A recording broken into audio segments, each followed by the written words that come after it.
Karachi police chief खादिम हुसैन रिंद ने साले 9 पर हवाई फायरिंग में मुलव्वस अफराद के खिलाफ सख्त कानूनी कार्रवाई का इंदिया दे दिया है। जियो न्यूज़ से गुफ्तगू करते हुए उनका कहना था कि हवाई फायरिंग में मुलव्वस अफराद के खिलाफ इक़दाम कत्ल का मुकदमा दर्ज किया जाएगा। कराची पुलिस चीफ ने शहरियों से अपील की है कि वो मुमकिन हवाई फायरिंग की रोकथाम में कराची पुलिस का साथ दें। इसी मामले पर बात करेंगे वज़ीर इत्तला सिंध अहमद शाह साहब हमारे साथ टेलीफोन लाइन पर मौजूद हैं। शाह साहब बहुत बहुत शुक्रिया अपना वक्त देने के लिए। आप बताइएगा कि सिंध हुकूमत साले 9 पर नाखुशगवार वाक़यात खुसूसन हवाई फायरिंग के जो वाक़यात होते हैं उनकी रोकथाम के लिए क्या कुछ कर रही है, क्या प्लान है? जी अभी 2 मिनट पहले मैंने ब्रिगेडियर हारिस जो हमारे होम मिनिस्टर हैं उनसे भी बात की है और बिल्कुल जीरो टॉलरेंस है। और हवाई फायरिंग आपको पता सिर्फ हवाई फायरिंग नहीं होती, उसके नतीजे में बहुत सारी इंसानी जानों का जिया हो जाता है। कोई छत पे खड़ा हो, कोई सड़क पे, फुटपाथ पे, इस तरह के बहुत वाकयात होते हैं। तो हुकूमत का तो इस पर जीरो टॉलरेंस है। और जो कानून की वो बात कर रहे हैं इक़दाम कत्ल, कानून जो पाकिस्तान का मरवजा कॉन्स्टिट्यूशन में जो लॉ में हवाई फायरिंग पर जो कानून है वही लागू किया जाएगा, क्योंकि हम जाहिर है कि कोई ऐसा कानून तो लागू नहीं कर सकते जिसकी हमारे पास लॉ में गुंजाइश ना हो। लेकिन अगर उसके नतीजे में जाहिर है कि कोई, तो हमारी कोशिश तो है। मैंने अभी DIG साउथ से भी बात की है, क्योंकि ज्यादातर ये एक्टिविटी साउथ में होती है, और होम मिनिस्टर से भी बात की है। तो इस सिलसिले में हुकूमत पूरी कोशिश कर रही है कि उसकी लॉ एनफोर्समेंट एजेंसीज हैं और कैमरा वैमरा की टीम है, बाइक्स की टीम है, वो सारा कुछ पूरी कोशिश करेंगी कि देखिए खुश होने से कोई नहीं रोक रहा हुकूमत सिंध में। मैं तो हमेशा से समझता हूँ कि खुश होना इंसान का बुनियादी हक है, और गैर जरूरी पाबंदियां जो हैं वो काउंटर प्रोडक्टिव होती हैं।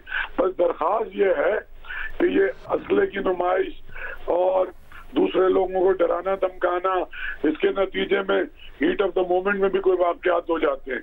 फिर हमारे माशरे में जिस तरह ड्रग्स फैल गई है और आइस और ये नशे, तो पता ही नहीं होता गोली चलाने वाले को, और वो लोगों को कत्ल कर देता है। अच्छा शाह साहब, ऐसे मौके पे एक नुमाइशी सिलसिला जारी हो जाता है। जी शाह साहब, 2023 का जब आगाज हुआ था, ऐसी पाबंदियां जब भी थी, तो कराची में उसके बावजूद कुछ मकामात पर हवाई फायरिंग के अफसोसनाक वाक़यात पेश आए थे और इन वाक़यात में 24 अफराद ज़ख्मी भी हुए थे, और फायरिंग के इल्ज़ाम में 2 पुलिस एहलकारों समेत कई अफराद को हिरासत में लिया गया था।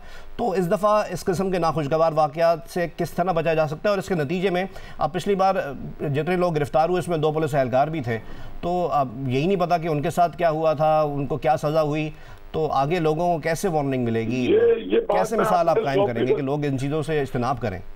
जी मैं 100% एग्री करता हूँ कि हमारे यहाँ लॉ की implementation is a big issue. बड़े बड़े क्राइम में जिसमें 7 साल सजा होनी चाहिए, महीने 1.5 महीने में लोग बाहर आ जाते हैं, तो उनके अंदर से खौफ खत्म हो जाता है। अभी CCPO साहब खादिम रिंद ने मुझे पूरी तफसील से बताया कि हमारे हीनियस क्राइम में जो मुजरिम होते हैं कोर्टों में, और उसके जरिए से और फिर उनको सजाएं जहाँ 7 साल भी दी जा सकती है, 2 महीने 3 महीने की सजा दी जाती है। तो सिस्टम तो पूरे हमारे जुडिशियल सिस्टम में, हमारी इन्वेस्टिगेशन में प्रॉब्लम हर जगह है।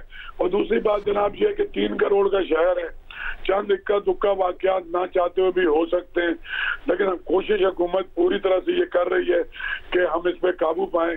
और शाह साहब, लेकिन जो लोग गिरफ्तार होते हैं उन पे गालिबन अगर मैं गलत नहीं तो 337(2) लगती है, जिसकी सज़ा मेरे ख्याल से 2 से 3 महीने कुछ छोटा मोटा जुर्माना है। तो जो कराची पुलिस चीफ ने कहा है कि ऐसी कोई कानून साजी नहीं होनी चाहिए कि भाई इसके तहत सजा ही ना हो, मुकदमा ही इक़दाम कत्ल का हो।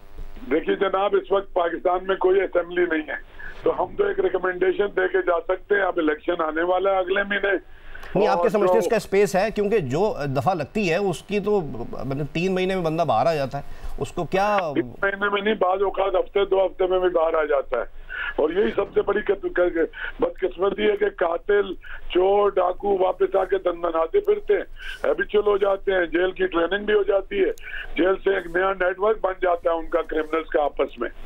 तो ये इशू है, पर it's a long term strategy. इसको ठीक किए बगैर हम सोसाइटी से कभी भी क्राइम को खत्म नहीं कर सकते। लॉन्ग टर्म प्लान जी शाह साहब, लॉन्ग टर्म प्लान्स तो बिल्कुल जो है फौरी तौर पर क्या इकदाम किए जा सकते हैं? फौरी तौर पे तो मैंने आपसे कहा ना कि जीरो टॉलरेंस पे हाई अलर्ट है, हमारी पूरी की पूरी फोर्स इसके लिए कोशिश कर रही है। आइडेंटिफाई करेंगे कैमरों के जरिए मुख्तलिफ तरीकों से, और उसके बाद उनको पकड़ेंगे, चाहे वो कोई पुलिस वाला है, चाहे कोई और सरकारी एहलकार है या आम शहरी है, जितना भी इन्फ्लुएंशियल है उसको पकड़ेंगे, छोड़ेंगे नहीं इंशाल्लाह। बहुत बहुत शुक्रिया निगरान वज़ीर इत्तलात सिंध मोहम्मद अहमद शाह, हमें आपने वक्त दिया। कराची पुलिस चीफ खादिम हुसैन रिंद ने साले 9 पर हवाई फायरिंग में मुलव्विस अफराद के खिलाफ सख्त कार्रवाई का इंदिया दिया है और जियो न्यूज़ से खुसूसी तौर पर गुफ्तगू करते हुए उनका कहना था कि हवाई फायरिंग में मुलव्विस अफराद के खिलाफ इक़दाम कत्ल का मुकदमा दर्ज किया जाएगा। कराची पुलिस चीफ ने शहरियों से अपील की है कि वो मुमकिना हवाई फायरिंग की रोकथाम में कराची पुलिस का साथ दें।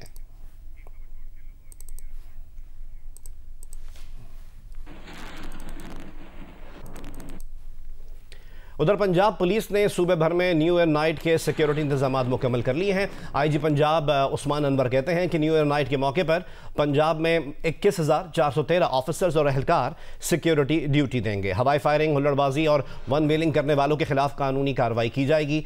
एक बयान में आईजी पंजाब ने पुलिस हुकाम को हिदायत की है कि न्यू ईयर नाइट पर वन व्हीलिंग और हवाई फायरिंग की रोकथाम के लिए खुसूसी टीमें तश्कील दी जाएँ। तफरीक के नाम पर खिलाफ कानून सरगर्मी नाकाबिल कबूल है। शहरियों की जान का तहफ़्फ़ुज़ अव्वलीन तरजीह है। CCPO लाहौर, RPOs और DPOs शाहराहों पर अमन व अमान की फ़िज़ा बरकरार रखने के लिए खुसूसी स्क्वाड तश्कील दें। उनका यह भी कहना था कि CTO लाहौर और ट्रैफिक ऑफिसर्स मसरूफ़ शाहराहों पर ट्रैफिक रवानी बरकरार रखने के लिए इजाफी नफरी तैनात करें। न्यू ईयर नाइट पर फैमिलीज़, ख़वातीन और बच्चों के जान व माल के तहफ़्फ़ुज़ का ख़ास ख्याल रखा जाए।